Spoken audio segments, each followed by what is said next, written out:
It's going live stream. It's working. Yeah, I think it timed out for some reason. Okay, so أعوذ بالله من الشيطان الرجيم. بسم الله الرحمن الرحيم. الحمد لله رب العالمين. رب اشرح لي صدري ويسر لي أمري واحلل عقدة من لساني يفقه قولي واجعل لي وزيرا من أهلي هارون أخي أشدد به أزري واشركه في أمري كي نسبحك كثيرا ونذكرك كثيرا إنك كنت بنا بصيرا ولا حول ولا قوة إلا بالله العلي العظيم وصلى اللهم على محمد وعلى آله وأصحابه أجمعين والحمد لله رب العالمين. Go ahead, Suhail. Assalamu alaikum. We are reading from the 20th Flash online on risale.com, page 209 on the online version. It's about sincerity. And the last time we met, we were talking about the sixth cause, and we talked about the seventh cause as well. But just briefly about the sixth cause, um, uh, he was talking about in terms of um, this discord that people of like truth have versus people of misguidance. It's not about like, aspiration or zeal, and the people of truth are concerned about, the hereafter primarily. Um, so they're more focused on that rather than the union of people. So, um, whereas people like the world, the people of misguidance, they only think of the life of this world and they cling to it. So that's why there's union among them because they devote so much time and effort, this valuable thing that they've been given, to that union. Um, uh, to the point that the people of truth are overwhelmed because, somebody of guidance is he sees the value of this world and he's concerned primarily with the hereafter. So what does he need union for? But because this happens, the people of truth, as he says, are defeated or they just decline into abasement, humiliation, as he says, hypocrisy, ostentation. And so at that point, then because the people of the world now control things or determine things, now you have to come to them for assistance or aid, you know, um, because they run the affairs. They control the narrative. They control what is said. And uh, he quotes this verse from chapter 25, verse 72. When they pass by error, they pass it by with honorable avoidance. In other words, we should be ignoring people's shortcomings, these for the greater union, the greater good. Um, uh, so, especially if one's concern is the hereafter, how can we not avoid internal dissension or this petty conflict when the greater enemy is from outside? So this people of misguidance. And that's what he was calling about, calling upon, joining upon brotherhood and union. Um, uh, so I mean, somebody might say like, "Oh, what is the point of union when I can spend it on invocation and on God and meditation?" So becoming individualistic. That's the problem. Then I see that a lot, and so everybody's for themselves because they're concerned. So, but in some sense, as he says, it does become ostentatious because then it becomes about the individual rather than the union, the community, the greater group. Uh, so when he gives the example, one soldier who keeps eye, like for the enemy who's on watch of the end for the enemy, is equal to a year's worship because he's protecting the group. Uh, so. As he says, likewise, if you strive towards union, that might have an impact that you may not even realize, greater than even the amount of time you spent on it. So, and honestly, we kind of see those consequences today. We're experiencing them. What has happened in the past amongst people of truth has affected the condition of the people of truth today. And likewise, if we do the same thing, it would affect the people to come as well. Um, so, so it's not, you might think a matter is small, but it can actually have a great impact. So, um, and so now the seventh cause, I guess I'll reread this. We did start reading this last time, but we'll read it just to refresh it. Understanding. So the seventh cause, dispute and rivalry among the people of truth does not arise from jealousy and greed of the world. And conversely, union among the worldly and neglectful does not arise from generosity and magnanimity.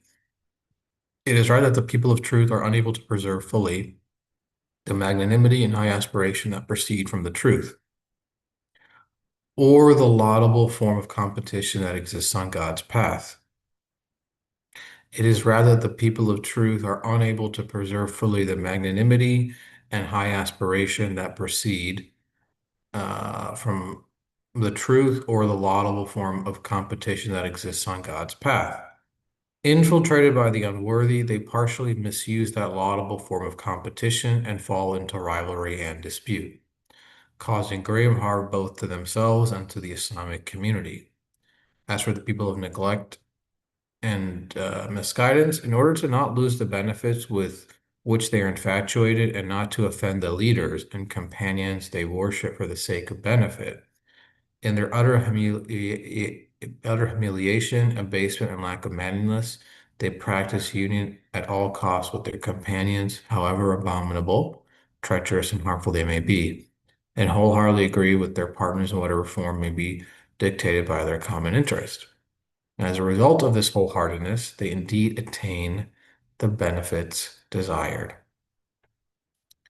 Um, Say, O people of truth, given to dispute and afflicted with disaster, it is through your loss of sincerity and your failure to make God's pleasure your sole aim in this age of disaster that you have caused the people of truth to undergo this humiliation and defeat. In matters relating to religion and the hereafter, there should be no rivalry, envy, or jealousy. Indeed, there can be none of those in truth. The reason for envy and jealousy is that when several hands reach out after a single object, when several eyes are fixed on a single position, when several stomachs hunger for a single loaf of bread, first envy arises as a result of conflict, dispute and rivalry, and then jealousy. Since many people desire the same thing in the world, and because the world, narrow and transitory as it is, cannot satisfy the limitless desires of man, people become rivals of each other. However, in the hereafter, a 500-year paradise will be given to a single individual. 70,000 palaces and houris will be granted to him, and every one of the people of paradise will be perfectly satisfied with his share. Um, so let me just read this footnote again. An important question raised by a significant person. According to a tradition, a 500-year paradise will be given to everyone in paradise. How can worldly intelligence comprehend this truth? The answer. In this world, everyone has his private and temporally limited world as broad as the world, the pillar of which is his life. He makes use of his world through his inner and outer senses. He says to himself, "The sun is my lamp, the stars are my candles." The existence of other creatures and animate beings in no way negates his ownership of these. On the contrary, they brighten and illumine his world in the same way, although and on an infinitely higher plane. In addition to the garden of each believer that contains thousands of palaces and houris, there is a private 500-year paradise for every, apart from the general paradise. He will benefit from this paradise and eternally through his senses and feelings, according to the degree of development they have reached. The fact that others share in the general paradise in no way harms his ownership or benefit, but on the contrary strengthens these and adorns that vast paradise. Man in this world benefits from a garden lasting an hour, a spectacle lasting a day, a country lasting a month, and a journey lasting a year, with his mouth, his ear, his eye, his taste, and all his other senses. So too in that realm of eternity, his sense of smell and touch, which in this transient world would barely profit from a garden lasting an hour, will benefit as if from a garden lasting a year. The sense of sight and hearing, which here barely profit from an excursion lasting a year, will there be able to benefit from a 500-year excursion in a matter fitting that realm, adorned from end to end. Every believer will benefit there according to his spiritual rank and gain delight and pleasure through his senses that will expand and develop in relation to the reward he has earned in this world and the good deeds he has performed. Um, Let me just read the last sentence again. Every believer will benefit there according to his spiritual rank and gain delight and pleasure through his senses that will expand and develop in relation to the reward he has earned in this world and the good deeds he has performed. It is thus clear that there is no cause for rivalry in the hereafter. There is no room for jealousy here.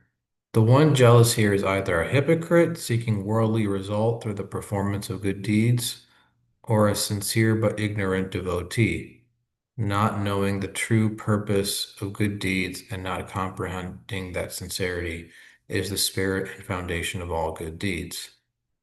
By cultivating a kind of rivalry and hostility towards God's saints, he is in fact placing in doubt the breadth of God's compassion. Let me just read the last couple of sentences again. The one jealous here is either a hypocrite seeking worldly result through the performance of good deeds, or a sincere but ignorant devotee, not knowing the purpose of good deeds, or sorry, not knowing the true not knowing the true purpose of good deeds, and not comprehending that sincerity is the spirit and foundation of all good deeds. By cultivating a kind of rivalry and hostility toward God's saints, he is in fact placing in doubt the breadth of God's compassion. An instance supporting this truth: one of my former companions nurtured hostility to someone. His enemy's good deeds and sanctity were once favorably described in his presence. He was not jealous or upset. Then someone said, "That enemy of yours is courageous and strong." We saw a strong vein of jealousy and rivalry suddenly appear in that man. We said to him, "Sanctity and righteousness bestow a strength and all exaltation like a jewel of eternal life. Yet you are not jealous of them.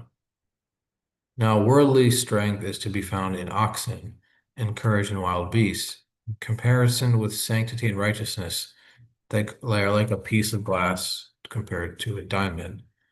The man replied, "We have both fixed our eyes in this world on a single object. The steps that lead to it are provided by things such as courage and strength. It is for this reason that I was jealous of him. The objects and stations of the hereafter are without number. Although he is my enemy here, there he can be my beloved and intimate brother.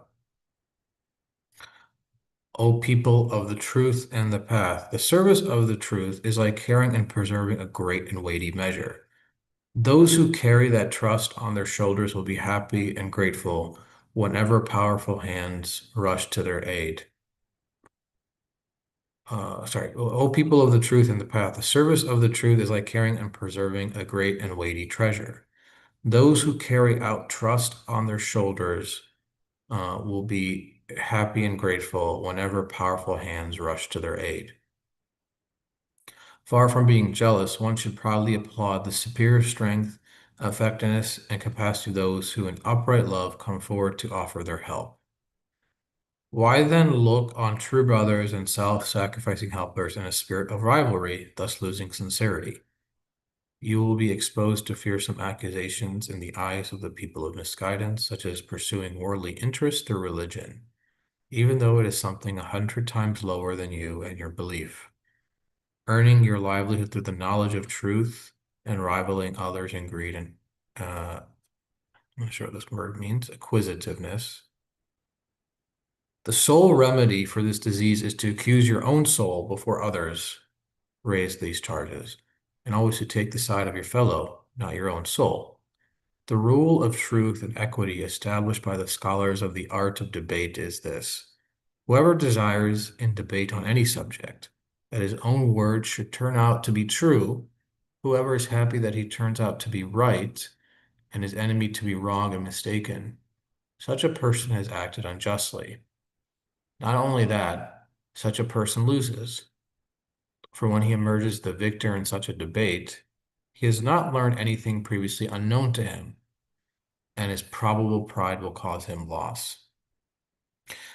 But if his adversary turns out to be right, he will have learned something previously unknown to him, and thereby gain something without any loss, as well as being saved from pride. In other words, one fair in his dealings and enamored of the truth will subject the desire of his own soul to the demands of the truth. If he sees his adversary to be right, he will accept it willingly and support it happily. If then the people of religion, the people of truth, the people of the path, the people of learning take this principle as their guide, they will attain sincerity and be successful in those duties that prepare them for the hereafter. Through God's mercy, they will be delivered from this appalling wretchedness and misfortune from which they presently suffer. Glory be unto you. We have no knowledge save that which you have taught us. Indeed, you are all knowing, all wise. Chapter 2, verse 32. And that is the end of the 20th flash. So, um, the seventh cause is probably the longest cause he mentions. So, uh, again, he starts off by kind of how he starts off each cause for the loss of sincerity. He says, dispute and rivalry among the people of truth do not arise from jealousy and greed for the world, and conversely, union among the worldly and neglectful does not arise from generosity and magnanimity. So it's interesting. Um, so um, he's saying that like people of misguidance where there is union, you would think, oh, it is from like generosity and overlooking people's faults, magnanimity, but it's actually not that. And people of truth, when they're in dispute and rivalry, you would think it's from jealousy and greed of the world, but it's not from that. Instead, he actually takes a positive approach. He says that the people of truth are unable to preserve this like magnanimity, which is overlooking people's faults. Um, they're unable to preserve this laudable form of competition, meaning, he doesn't look down on this form of competition that exists on God's path, does not consider that rivalry, but they're unable to preserve it. Why? Um, because people who are unworthy to to follow on that path, they begin to use that competition to fall into rivalry and dispute, and that which just causes harm to the Islamic community. Meaning, rather than using other people as encouragement to follow on God's path, they use it to become sort of an enemy of the other person because the ego takes over. Who is better? Um, and then he compares that to the people of misguidance, the people of neglect, because they are so infatuated with the world, and they don't want to lose the worldly benefit because their concern is the world, not the hereafter. They all become companions to each other, even if they're seemingly in opposition to one another, but they will. even humiliate themselves, practice union just to attain the world, if that means to attain the world. And as we talked about previously in other causes, they need to do that because each individual is weak on their own, but in a group, strong. And so they will, look or ignore, even if they may be humiliated, to attain this worldly result. Um, so, they're not necessarily overlooking the faults of others or being generous. They're primarily greedy for this world. Um, so he says, because of this loss of sincerity, because of this rivalry and dispute, there's a loss of sincerity. And so the people of truth have thus undergone humiliation and defeat, meaning, as we talked about previously, there's a reason why truth is hard to obtain in this age. He wrote this about, maybe 60, 70 years ago. I mean, it's still true, was true then, and it's true today. The truth is hard to obtain in this age. Um, and primarily because there is no union among the people of truth.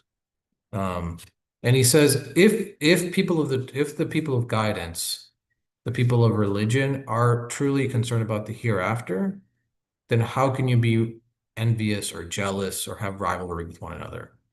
Like that doesn't is not consistent with your attainment of the hereafter. Um, you know, um, and and he gives the example how that can't be the case.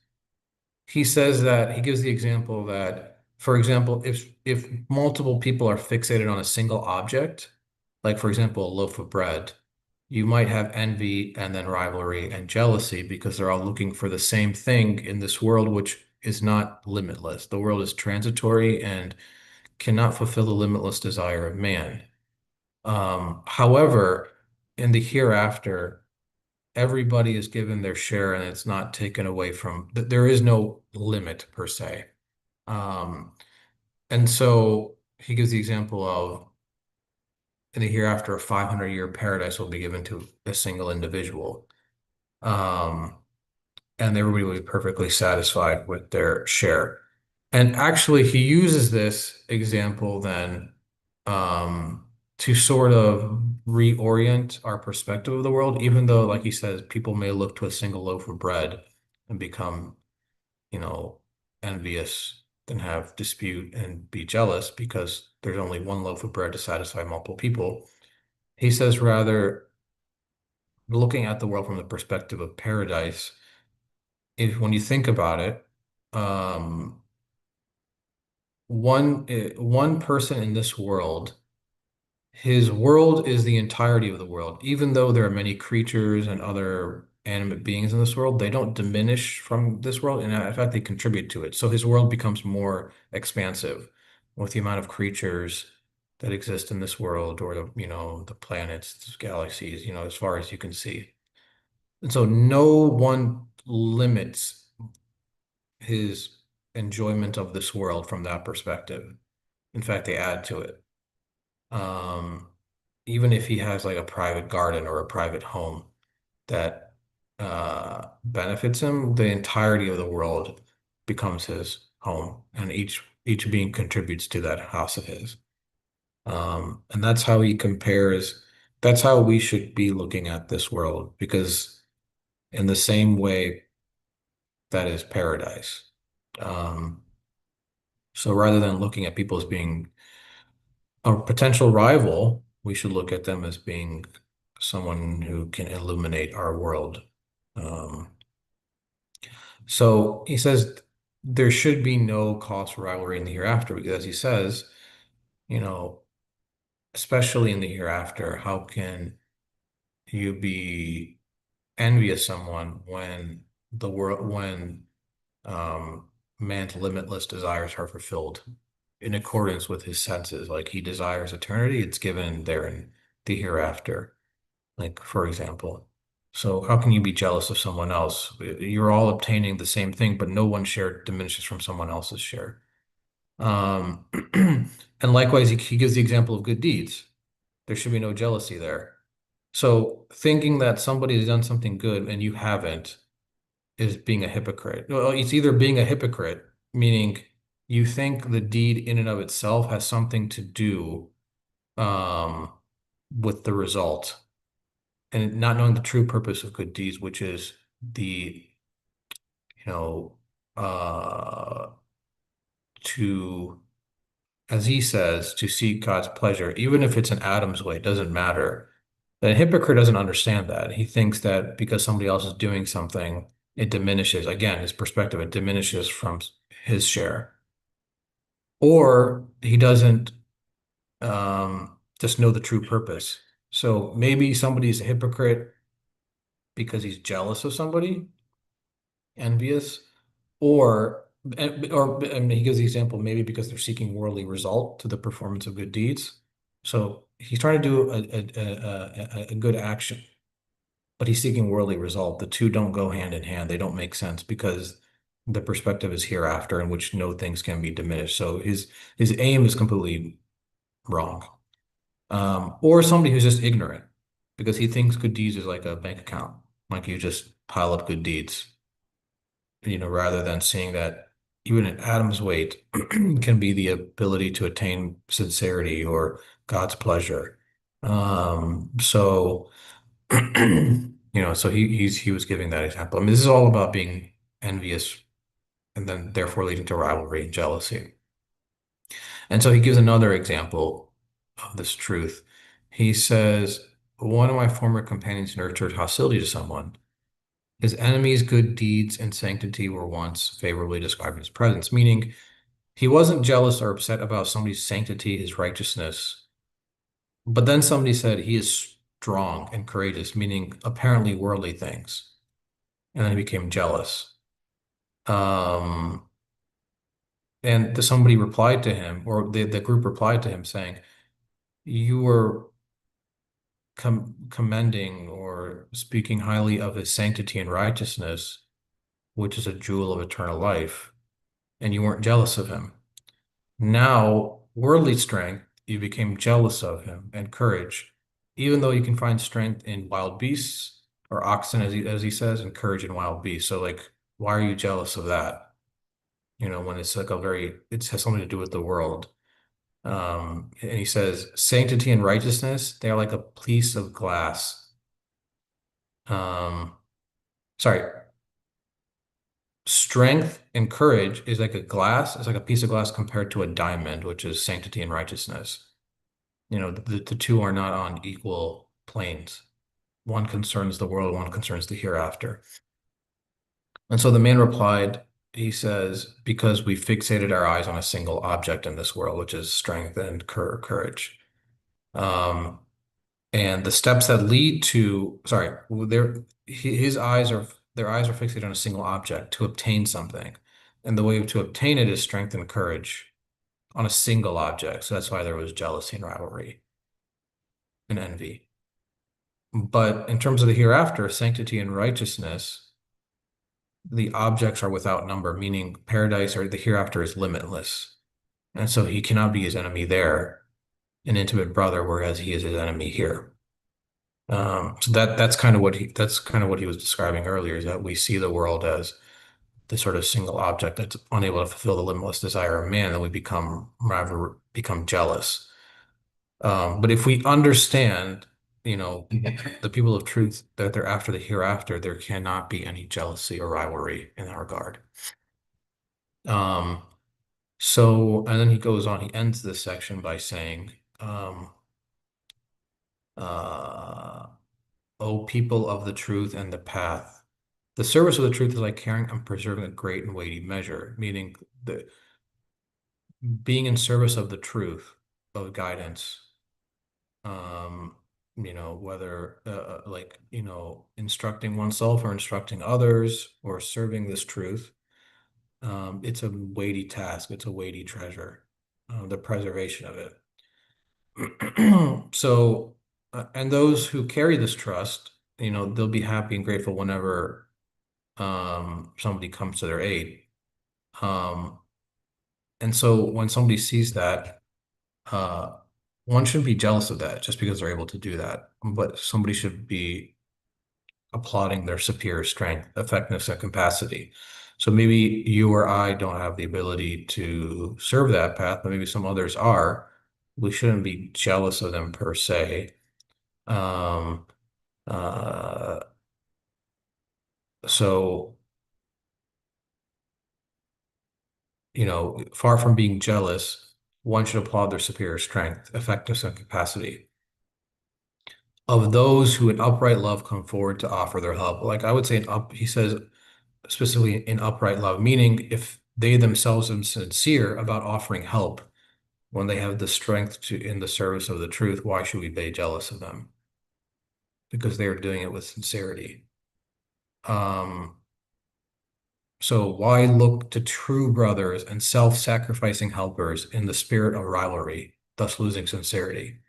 Meaning you see somebody who in sincerity and self-sacrifice is serving the truth because of their strength, and you become jealous of them rather than applauding their strength in serving the truth.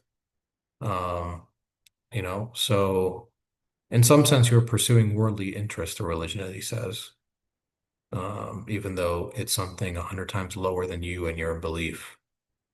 Um, and the sole remedy for this disease, as he says previously many times, is to accuse your own soul first, to look to yourself first before others raise these charges against you, before others accuse you, and to be on the side of your fellow, your true brother, rather than your own soul. Um, and he gives the example of the scholars of debate. He says, if you use debate as a means to be right and your enemy to be wrong, then you've acted unjustly because one, you haven't learned anything new, and two, you've become prideful. So you've lost in two regards. Whereas if your enemy, your adversary turns out to be right, you will have learned something unknown and you will be saved from pride. So you've gained in two respects. Um, so, um, when you become, as he says, in other words, one fair in his dealings and enamored of the truth. So meaning your concern is the truth rather than your own self, even if you may be wrong, then will subject the desire of his own soul to the demands of the truth, meaning you'll be concerned more so with the truth than when with your own soul and its pride. If he sees his adversary to be right, he will accept it willingly and support it happily. And so he closes it with then, if then the people of religion, the people of truth, the people of the past. So he's talking about, like he talked about previously, he might be referring to people of religion or the people of the law, the people of truth, maybe those who are focused on belief matters, the people of the path, those of the follow the Sufi path, the people of learning, take this principle as their guide. So all groups, even if there may be differences amongst them. They will attain sincerity if they take this principle as their guide, preferring the fellow over the self.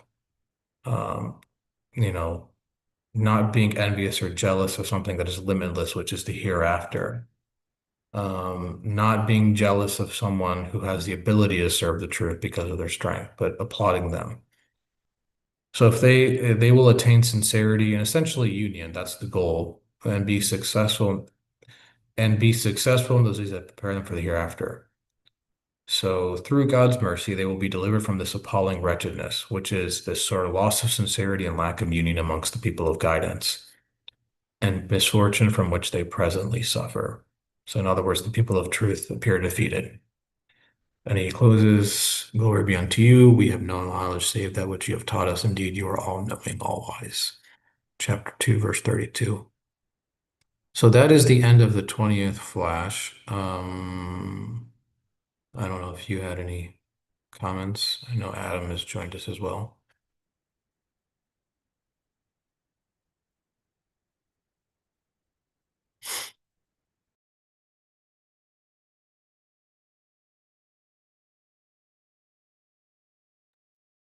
Any comments? Still thinking. I mean, you summarized it pretty well, actually. So,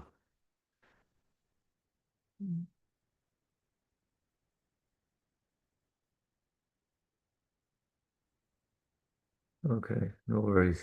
No, no worries, inshallah. We'll see you next week. Um, no other comments?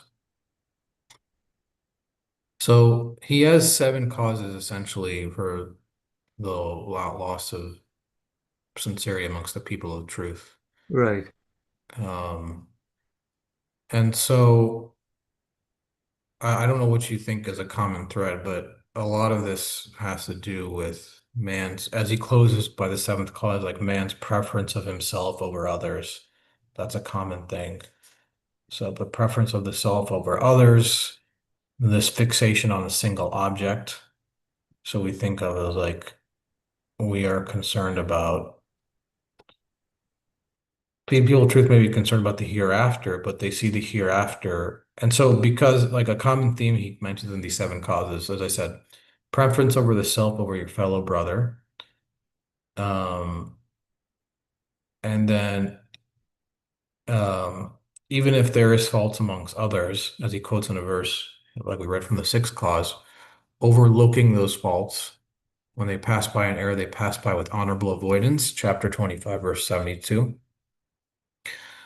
And then also this fixation on the hereafter, which is what the people of truth are interested in. But because of their interest of the hereafter, they say, what is the point of this world then? Why do I need union with others? But the result of that, as he mentions out multiple times, is that it has led to the abasement of the people of truth and the success of the people of misguidance, which is the case today in this world. So, um, even though the Quranic injunction is, as he quotes, and I think this is the fifth cause, he says, "Do not fall into dispute, lest you lose heart and your power depart." Chapter 8, verse 46. And work together for the sake of virtue and piety, chapter 5, and that was a mistypo in the text, verse 2. So, chapter 5, verse 2. And he gives the example previously of how union, he quotes some verses from the Quran, the grammatical aspect, where he gives a woman in the city uses the masculine form of the verb, said, even though they're women, there's a unit, there's a strength in the unity of the women such that they attain a sort of masculinity. And whereas he says the desert Arabs said, the verb is feminine, even because the desert Arabs are individual, and so they attain a sort of femininity or meekness or weakness. So, um, even though the Quranic conjunction is to unity, the people of the hereafter sort of disregard the affairs of all other men because they think their affair is just about themselves. But we can see the result of that. So, you know, and if somebody thinks this attainment of the hereafter diminishes from someone else's attainment, then that's also wrong because then he doesn't understand what the hereafter is, the nature of the hereafter. Like, how can you be jealous and rival of be and envious of someone who also is obtaining the same thing? This is not a limitless world. Sorry, this is not the hereafter is not a limited world per se. So. But yeah, so I mean, those are several of the common themes. So the preference over a one of the issue of lost sincerity is, potentially preference of self over someone else, jealousy of those in position of strength to service the truth, fixation on the hereafter, and thus leaving the affairs of all other men because they're concerned about the hereafter, but potentially that leads to rivalry toward the obtainment of the hereafter, is they think somebody else doing something takes away from my obtainment of the hereafter. And not overlooking the faults of others or potentially disagreements, which are petty matters in comparison to what's the bigger issue at hand, which is the people of misguidance are essentially have debased the people of truth. So these are some of the common themes I've taken away from from his from his causes. mashallah, yeah. So So I don't know if you have anything to add all there. the things he starts in the beginning, right? And at the Sorry, can you say it beginning, again? this phrases that he says. So all the phrases he starts in the beginning of each cause, basically. Yeah. Right? So it's like the opposite in a way for example, like let's look at the seventh cause, for example, right?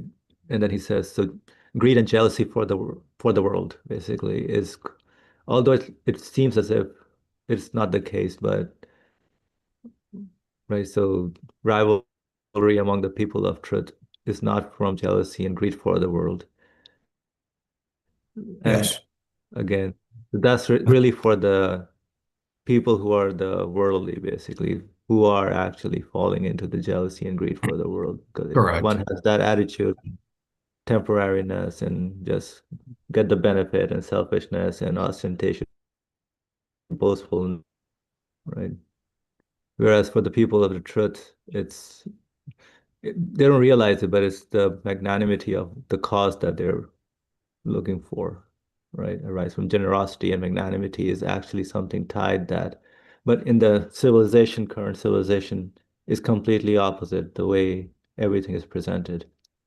For example, the example you gave about the grammar, about the women and using the masculine form basically, and the man and using feminine form basically. The power might, the more powerful, the better you are. That's the kind of the say in this kind of Yeah. civilization, right? Whereas he's kind of in every section, he's kind of saying, no, that's not the correct, that's not the right understanding from the Quranic perspective. Everything is pretty much reversed right now in the current society. Yeah, I mean, he actually takes That's also he takes a very positive approach, as like you said. Like in the first cause, he says the people just as dispute among the people who does not arise from a lack of truth, so too the agreement right prevailing amongst the people of neglect does not arise from any possession of the truth. Meaning, like you said, like um the dispute does not come from the lack of truth amongst people of truth.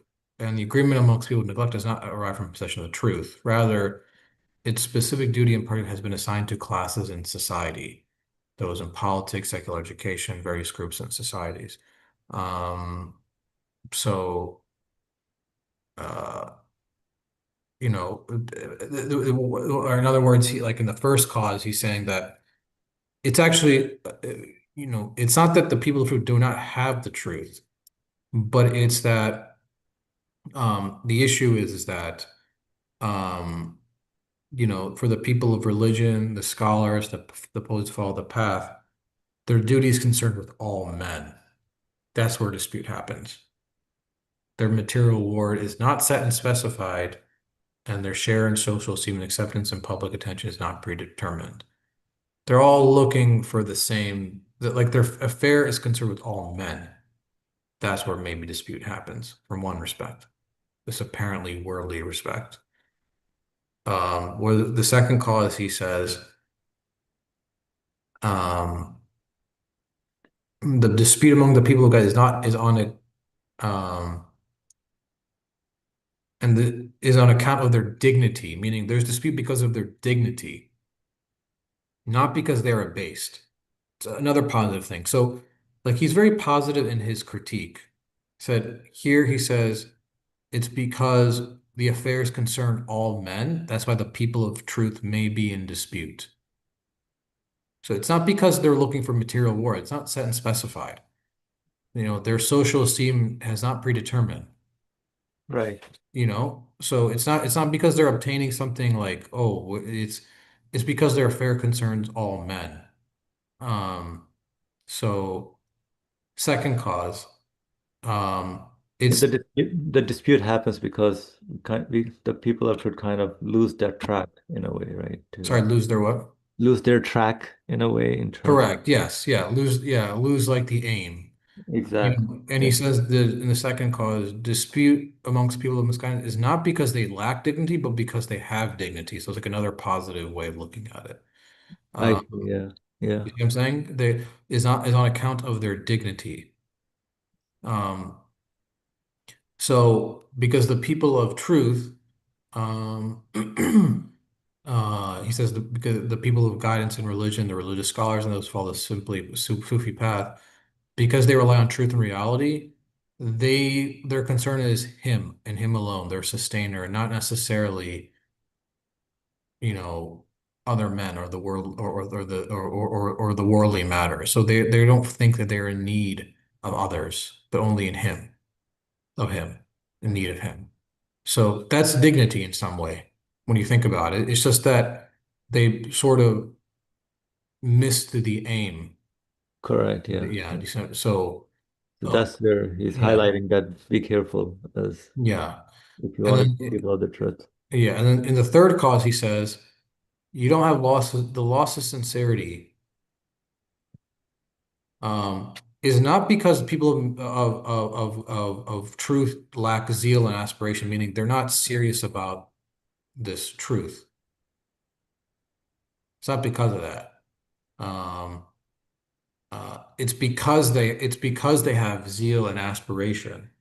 Um, because they want people to listen to them, let me gain this reward, let me guide the people, let them listen to me, because they have aspiration and zeal. You know, why are my Right. people's going to him? Hmm. So then you can fall into. So again, they're using aspiration and zeal with regards to worldly matters potentially. So rather than preserving the truth. So that's another thing. Fourth cause, he says, um, a rivalry and discord among the people of misguidance does not arise from failure to foresee consequences or from short-sightedness. Meaning, it's not because the people of guidance are unable to see consequences or short-sightedness Hmm. or are short-sighted. Um, but it's because they fail to preserve their sense of direction. They're able to maintain their high station. Um, so,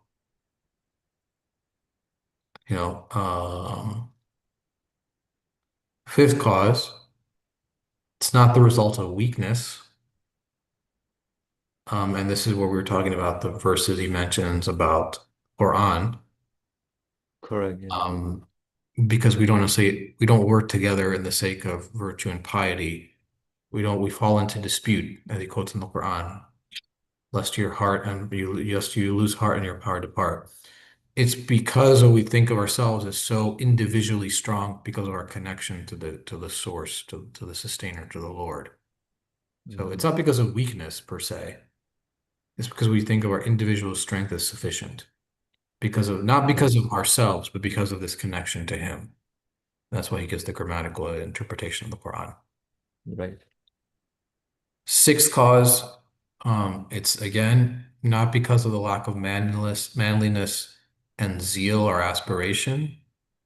Um, uh,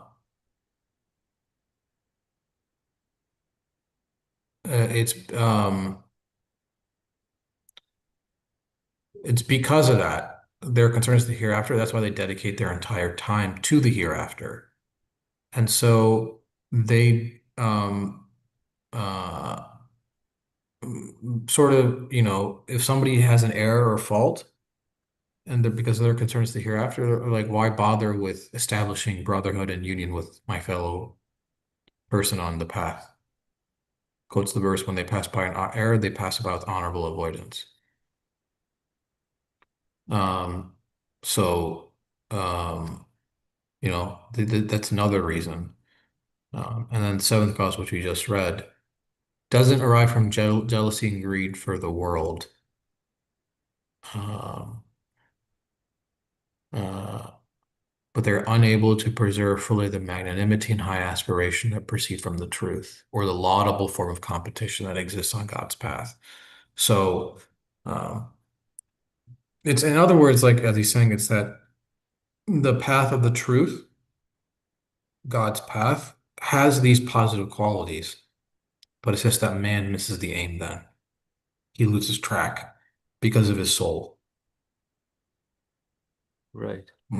So, but so he takes a very positive approach.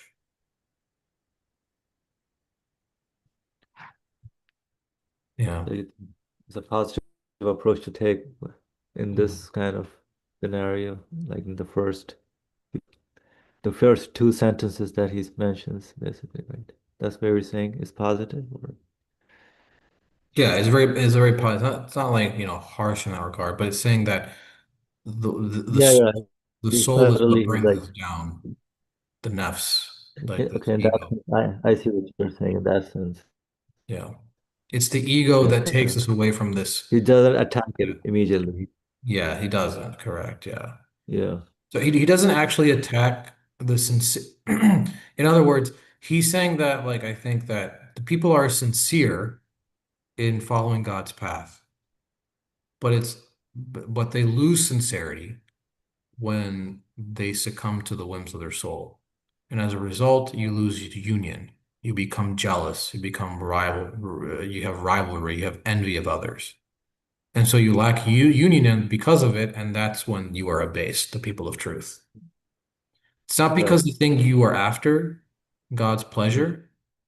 It's not because there's something wrong with that. No, everybody's after the same thing, and that is noble. That's dignified. That is the high aspiration. It's not lowly. But what happens is that then our soul, our nafs, our ego sort of makes us lose track, as you said. So that's kind of what I took away from that. Generally from the 20th flash. And Right. as a result of losing sincerity because of the ego, we lose sincerity, potentially lose God's pleasure, and we lose union with our fellow brother.